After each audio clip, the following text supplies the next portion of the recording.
구독자의 취향에 따라 재생 속도를 변경하면 더 유용하게 동영상을 시청할 수 있습니다.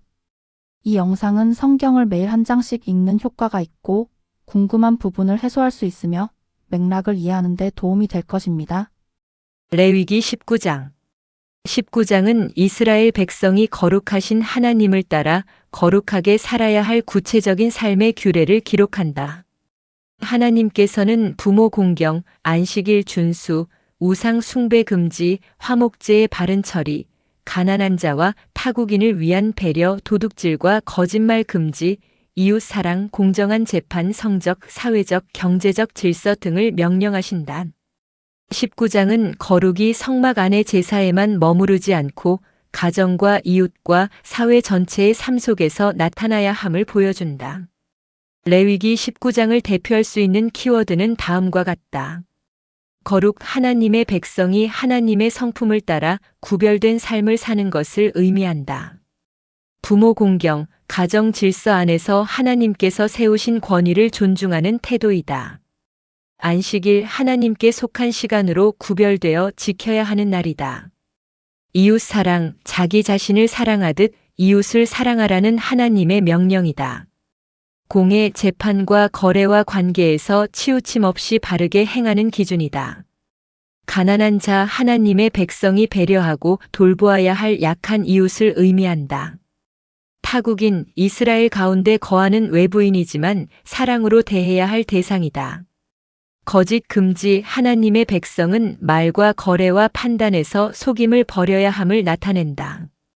레위기 19장을 대표하는 성경 구절은 레위기 19장 18절이다.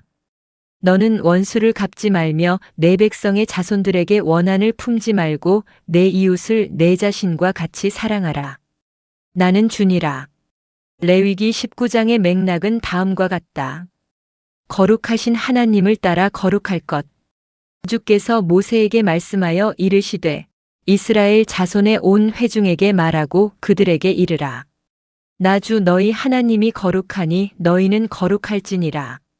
너희 각 사람은 자기 어머니와 아버지를 두려워하고 내 안식일을 지키라. 나는 주 너희 하나님이니라. 너희는 우상들에게로 돌이키지 말며 너희를 위하여 부어 만든 신들을 만들지 말라. 나는 주 너희 하나님이니라. 주께서는 모세에게 이스라엘 자손의 온 회중에게 말하라고 하시며 너희는 거룩할지니라. 나 주 너희 하나님이 거룩하니라고 명령하신다.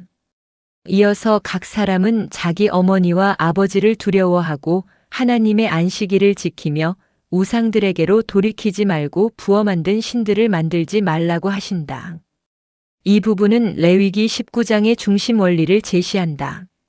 하나님의 백성이 거룩해야 하는 이유는 그들을 부르신 하나님께서 거룩하시기 때문이다. 거룩은 단순히 종교 의식에서만 나타나는 것이 아니라 부모를 대하는 태도와 시간을 구별하는 방식과 예배의 대상에서부터 드러난다. 부모 공경과 안식일 준수와 우상 금지가 함께 제시된 것은 가정과 예배와 삶의 방향이 모두 하나님 앞에서 연결되어 있음을 보여준다.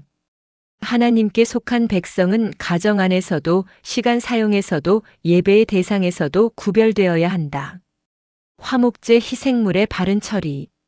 너희는 화평 헌물의 희생물을 주께 드릴 때에 너희 자신의 의지대로 드리고 그 희생물은 너희가 그것을 드리는 날과 다음 날에 먹되 셋째 날까지 조금이라도 남았거든 그것을 불에 태울지니라. 셋째 날에 조금이라도 먹으면 그것이 가증한 것이 되어 내가 받지 아니하리라.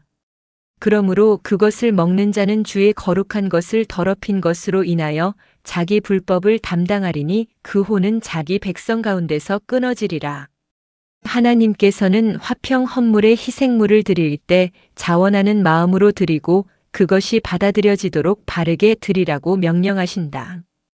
그 희생물은 드리는 날과 다음 날에 먹을 수 있지만 셋째 날까지 남은 것은 불태워야 한다.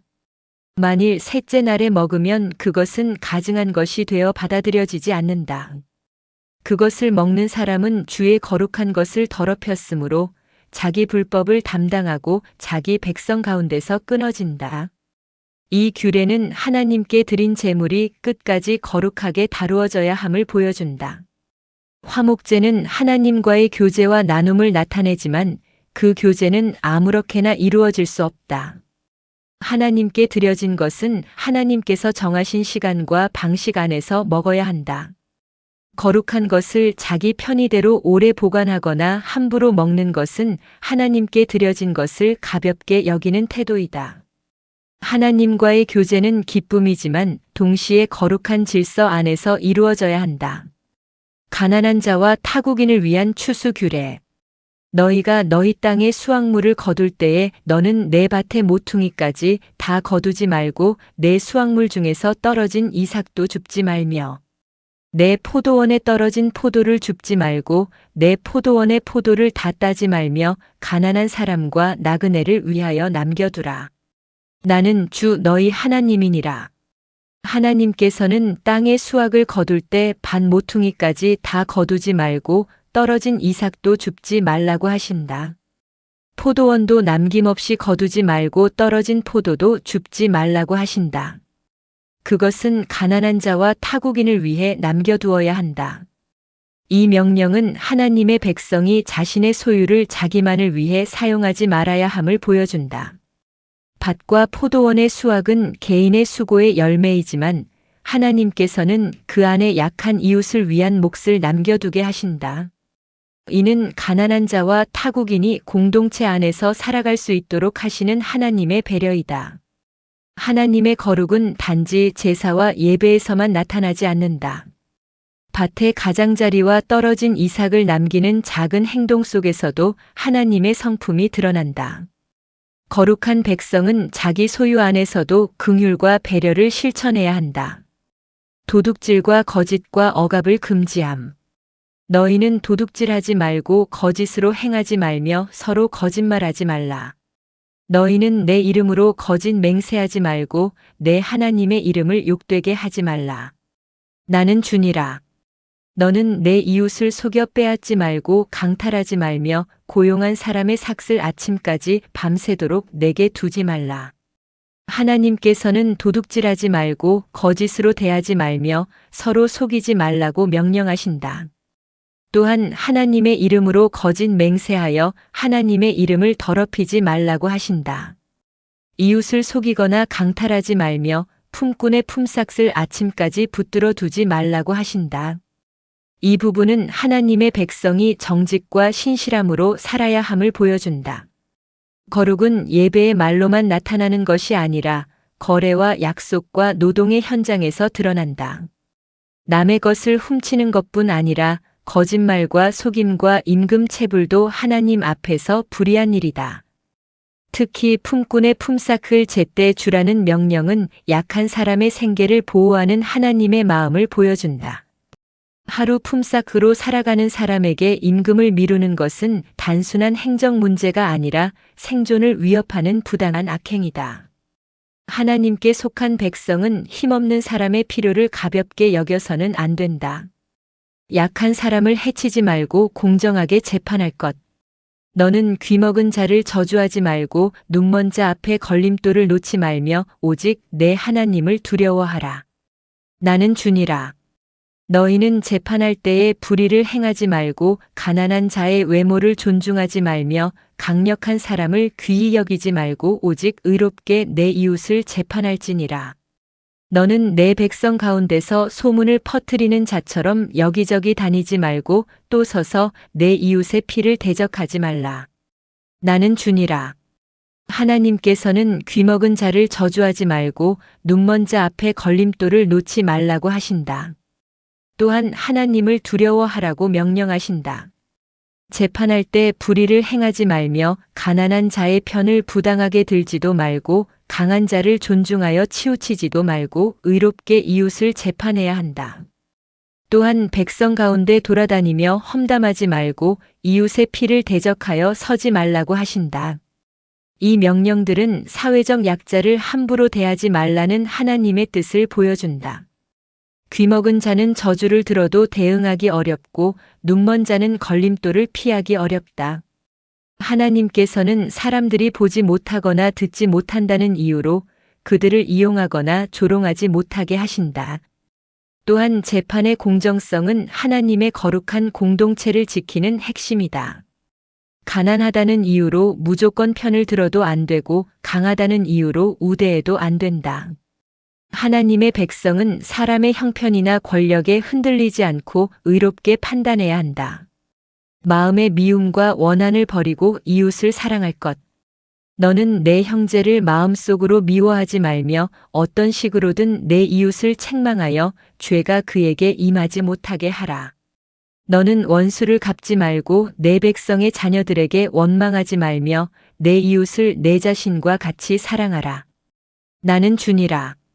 하나님께서는 마음속으로 형제를 미워하지 말고 이웃을 반드시 꾸짖어 그로 인해 죄를 담당하지 않게 하라고 하신다.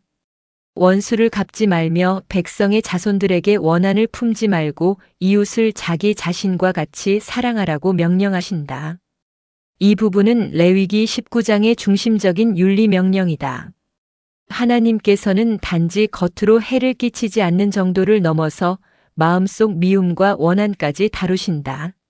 미움은 겉으로 드러나지 않아도 공동체를 무너뜨리는 뿌리가 될 수 있다.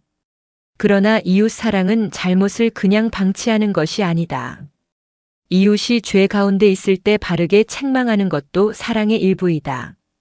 참된 사랑은 복수와 원한을 버리고 이웃이 하나님 앞에서 바르게 서도록 돕는 것이다.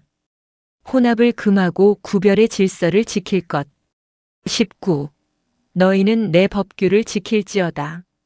너는 내 가축을 다른 종류와 교미시켜 새끼를 낳게 하지 말고 내 밭에 씨를 섞어 뿌리지 말며 아마와 양털을 섞은 옷을 입지 말라. 하나님께서는 가축을 다른 종류와 교미시키지 말고 밭에 여러 종류의 씨를 섞어 뿌리지 말며 아마와 양털이 섞인 옷을 입지 말라고 하신다. 이 규례는 이스라엘이 구별의 질서를 생활 속에서 배우도록 하는 명령이다. 하나님께서는 창조 세계 안에 종류와 경계를 두셨고 이스라엘은 그 경계를 함부로 흐리지 않도록 훈련받았다. 이 명령은 단순한 농업 기술이나 의복 규정에 그치지 않는다. 하나님의 백성은 일상 속에서도 섞임과 구별의 의미를 기억해야 했다. 거룩은 하나님께 속한 것과 그렇지 않은 것을 분별하는 삶이다. 여종과 관련된 죄와 속건제. 누구든지 아직 속량되지도 못하고 자유도 얻지 못한 채 한 남편에게 정혼된 노예 여종 여자와 육체적으로 함께 누우면 그녀는 매를 맞을 것이요. 그들이 죽임을 당하지는 아니하리니 이는 그 여자가 아직 자유로운 몸이 아니기 때문이라. 그는 자기의 범법 헌물 곧 범법 헌물의 순양을 회중의 성막문으로 주께 가져올 것이요. 제사장은 그가 범한 죄로 인해 그 범법 헌물의 순양으로 그를 위하여 주 앞에서 속죄할지니 그리하면 그가 범한 죄가 용서되리라. 어떤 남자가 한 여종과 함께 눕되 그 여자가 다른 남자에게 정혼되었으나 아직 값을 치러 자유롭게 되지 못한 경우에는 조사가 있어야 한다. 그들이 죽임을 당하지는 않지만 그 여자는 자유로운 자가 아니기 때문이다. 그 남자는 자신의 범법 헌물로 순양을 회중의 성막 문으로 가져와야 하며 제사장은 그 속건제 수량으로 그를 위해 속죄한다. 그리하면 그가 지은 죄가 용서된다. 이 규례는 복잡한 사회적 신분 상황 속에서도 죄가 가볍게 다루어져서는 안 됨을 보여준다. 여종의 신분과 정혼 상태가 고려되지만 그 남자의 행위는 범법으로 다루어지고 속건제가 요구된다. 하나님께서는 약한 신분에 있는 사람과 관련된 문제도 공의롭게 다루도록 하신다. 사회적 약자가 관련된 사건일수록 권력 있는 사람이 마음대로 넘어갈 수 없다. 죄는 하나님 앞에서 다루어져야 하며 속죄의 절차를 통해 해결되어야 한다. 가나안 땅의 열매와 첫 열매 규례. 너희가 그 땅에 들어가서 먹기 위해 온갖 나무를 심거든 그것의 열매는 아직 할례 받지 않은 것으로 여길지니라. 처음 새해 동안 너희는 그것을 할례 받지 않은 것으로 여겨 먹지 말 것이요 오직 넷째 해에는 그것의 모든 열매가 거룩하니 그것으로 주를 찬양할 것이며 다섯째 해에는 그것의 열매를 먹을지니라. 그리하면 그것이 너희에게 소출을 내리라. 나는 주 너희 하나님이니라. 이스라엘이 가나안 땅에 들어가 먹을 나무를 심으면 처음 3년 동안 그 열매를 할례 받지 않은 것으로 여겨 먹지 말아야 한다. 넷째 해의 모든 열매는 거룩하여 주를 찬양하는 데 사용되어야 한다. 다섯째 해부터 그 열매를 먹을 수 있으며 그리하면 소출이 더 많아질 것이다. 이 규례는 약속의 땅에서 얻는 열매도 하나님께 속한 질서 안에서 누려야 함을 보여준다. 땅에 들어갔다고 해서 곧바로 모든 것을 자기 소유처럼 취할 수 있는 것이 아니다. 처음 열매의 시간은 하나님께 구별되어야 한다. 넷째 해의 열매를 주께 드리는 것은 모든 소산의 주인이 하나님이심을 고백하는 행위이다. 사람이 열매를 누리는 것은 하나님께 먼저 드린 후에야 바르게 이루어진다. 하나님께 속한 백성은 기다림과 구별을 통해 소유를 배우게 된다. 이방 풍속과 미신적 행위를 금함. 너희는 무엇이든지 핏째 먹지 말고 요술을 사용하지 말며 때를 관찰하지 말고 너희 머리가를 둥글게 깎지 말며 수염 끝을 훼손시키지 말고 죽은 자를 위하여 너희 살을 베지 말며 너희 몸에 아무 표도 새기지 말라. 나는 주니라. 내 딸이 몸을 팔게 하여 창녀가 되지 말게 하라. 그 땅이 행음에 빠져 사악함으로 가득할까 염려하노라. 너희는 내 안식일을 지키고 내 성소를 존중히 여기라. 나는 주니라. 불의는 영들을 지닌 자들에게 관심을 두거나 마술사들을 추종하여 그들로 말미암아 더럽혀지지 않게 하라. 나는 주 너희 하나님이니라. 하나님께서는 핏째 먹지 말고 마법을 쓰거나 때를 관찰하지 말라고 하신다. 머리가를 둥글게 깎거나 수염 끝을 상하게 하지 말며 죽은 자로 인해 몸에 살을 베거나 몸에 표시를 새기지 말라고 하신다. 딸을 창녀가 되게 하여 더럽히지 말라고 하시며 안식일을 지키고 성소를 공경하라고 하신다. 또한 불의는 영을 지닌 자들이나 마술사들을 찾지 말라고 하신다. 이 명령들은 이스라엘이 이방의 종교적 풍속과 미신적 관습을 따르지 말아야 함을 보여준다. 주변 민족들은 죽은 자와 영적 존재를 의지하거나 몸을 상하게 하는 방식으로 종교적 행위를 표현하기도 했다. 그러나 하나님의 백성은 그런 방식으로 하나님께 나아갈 수 없다. 하나님께서는 자기 백성이 거짓된 영적 의존에서 벗어나 오직 하나님만 의지하기를 원하신다. 안식일을 지키고 성소를 공경하라는 명령이 이 사이에 들어있는 것은 참된 영적 질서가 하나님께서 정하신 예배와 거룩한 시간 안에서 이루어진다는 사실을 보여준다. 노인을 공경하고 하나님을 두려워할 것. 너는 흰머리 앞에서 일어서고 노인의 얼굴을 공경하며 내 하나님을 두려워하라. 나는 주니라. 하나님께서는 흰머리 앞에서 일어서고 노인의 얼굴을 공경하며 하나님을 두려워하라고 명령하신다. 이 명령은 공동체 안에서 나이 든 사람을 존중하는 질서를 보여준다. 노인은 단순히 나이가 많은 사람이 아니라 공동체 안에서 삶의 경험과 지혜를 가진 사람으로 존중받아야 한다. 흰머리 앞에서 일어서는 행위는 존경을 실제 행동으로 표현하는 방식이다. 노인을 공경하라는 명령은 하나님을 두려워하라는 말씀과 연결된다. 사람을 대하는 태도는 하나님을 경외하는 마음과 분리되지 않는다. 하나님을 두려워하는 사람은 약한 자와 나이 든 자를 함부로 대하지 않는다. 타국인을 사랑하고 공정한 저울을 사용할 것. 나그네가 너와 함께 너희 땅에 머물거든 너희는 그를 괴롭히지 말고 너희와 함께 거하는 그 나그네를 너희 가운데서 태어난 자같이 여기며 내 자신과 같이 사랑하라. 너희가 이집트 땅에서 나그네였느니라. 나는 주 너희 하나님이니라. 너희는 재판을 할 때와 길이나 무게나 양을 잴 때에 불의를 행하지 말며 공정한 저울과 공정한 추와 공정한 에바와 공정한 흰을 취할지니라. 나는 너희를 이집트 땅에서 데리고 나온 주 너희 하나님이니. 그러므로 너희는 내 모든 법규와 내 모든 법도를 준수하고 행하라. 나는 주니라. 하나님께서는 타국인이 이스라엘 땅에 함께 거하면 그를 학대하지 말라고 하신다. 그들과 함께 거하는 타국인을 본토에서 난 자처럼 여기고 자기 자신과 같이 사랑하라고 하신다. 이는 이스라엘도 이집트 땅에서 타국인이었기 때문이다. 또한 재판이나 길이, 무게, 부피를 잴 때 불의를 행하지 말고 공정한 저울과 추와 에바와 흰을 사용하라고 명령하신다. 하나님께서는 그들을 이집트 땅에서 데리고 나오신 주이심으로 그들은 하나님의 모든 법규와 판단을 지키고 행해야 한다. 이 결론은 이웃 사랑이 이스라엘 내부에만 제한되지 않음을 보여준다. 타국인도 학대의 대상이 아니라 사랑의 대상이다. 이스라엘이 과거에 이집트에서 타국인이었기 때문에 그들은 낯선 사람의 처지를 기억해야 한다. 또한 공정한 저울과 추를 사용하라는 명령은 경제 생활에서도 거룩이 나타나야 함을 보여준다. 하나님께 속한 백성은 예배만 바르게 드리는 것이 아니라 거래와 측량에서도 정직해야 한다. 거룩은 성소에서 시작되어 시장과 일상으로 확장된다. 레위기 19장의 시대적, 사회적 배경에 대하여 고찰해보자. 19장은 이스라엘이 하나님의 언약 백성으로서 공동체 전체의 삶을 어떻게 세워야 하는지를 보여준다.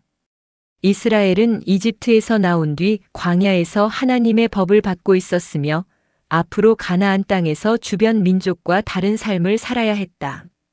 그러므로 하나님께서는 제사 규례뿐 아니라 사회적 관계와 경제적 질서와 가정의 윤리까지 구체적으로 명령하신다.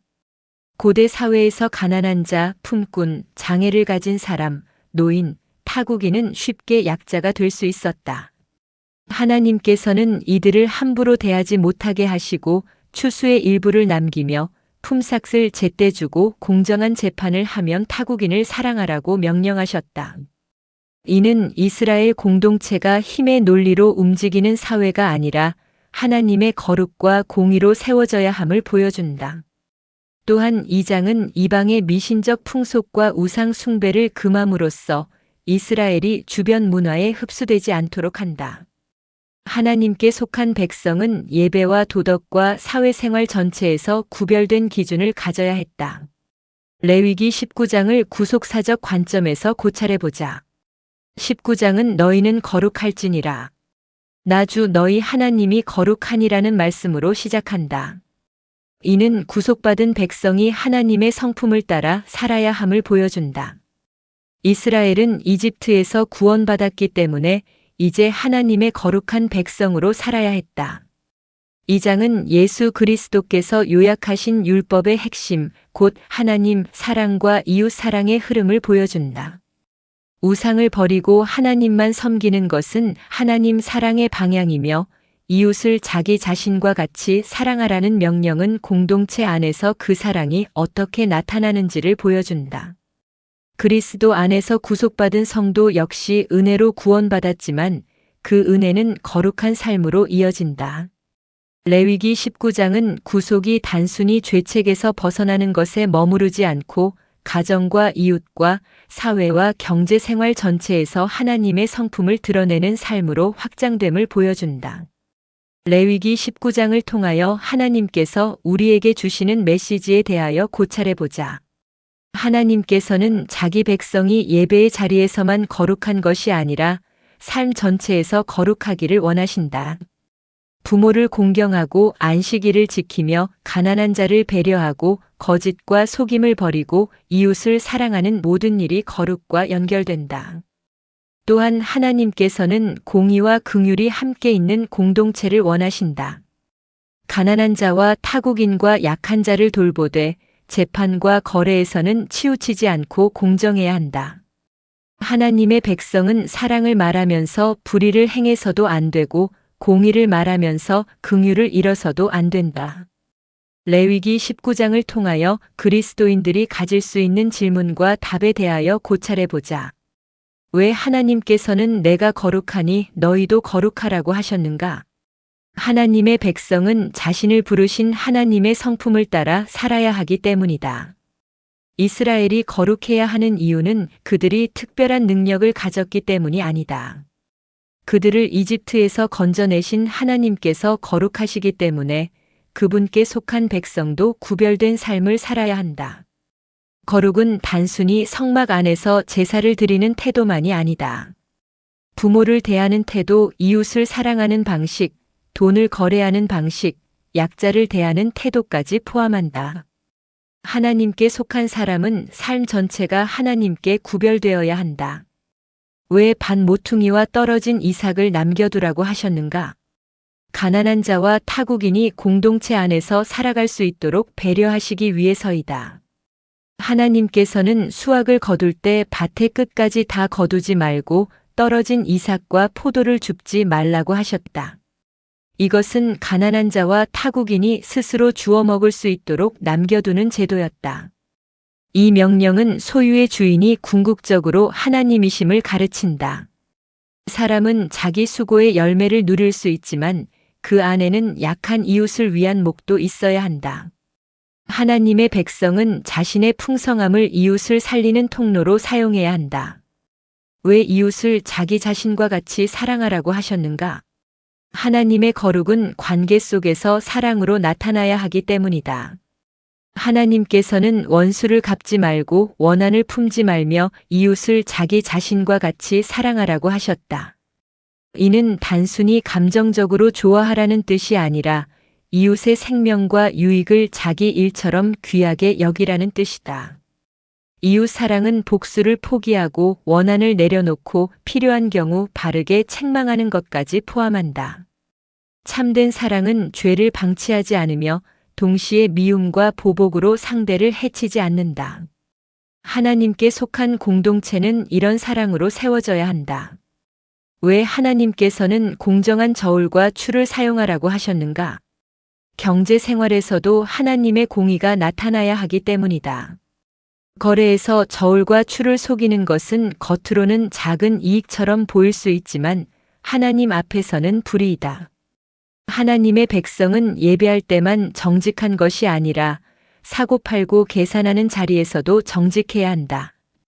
공정한 저울은 신앙이 일상 경제와 분리되지 않음을 보여준다.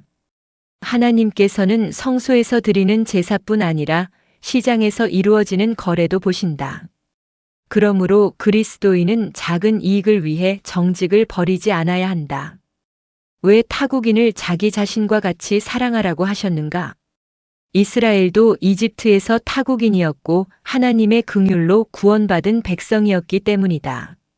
하나님께서는 이스라엘 가운데 거하는 타국인을 괴롭히지 말고 본토에서 태어난 자처럼 여기며 사랑하라고 하셨다. 이것은 이스라엘이 과거에 이집트에서 약한 타국인의 처지였음을 기억하게 한다.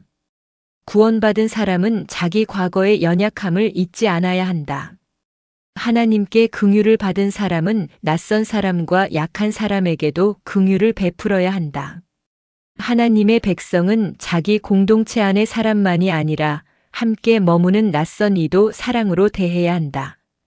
우리의 묵상 기도와 신앙적 다짐을 해보자. 우리는 하나님께서 거룩하시기 때문에 우리도 거룩해야 함을 기억해야 한다. 이 거룩은 예배의 자리에서만 나타나는 것이 아니라 가정과 이웃과 일터와 거래와 말과 마음속 태도까지 포함한다. 우리의 신앙이 말로만 머무르지 않고 삶의 실제적인 자리에서 드러나도록 해야 한다. 또한 우리는 이웃을 자기 자신과 같이 사랑하라는 말씀을 마음에 새겨야 한다. 가난한 자와 타국인과 약한 자를 배려하고 거짓과 속임을 버리며 공정하고 정직하게 살아가야 한다. 예수 그리스도 안에서 은혜를 받은 사람답게 하나님의 거룩과 공의와 긍휼을 삶 속에서 드러내는 믿음의 사람이 되어야 한다.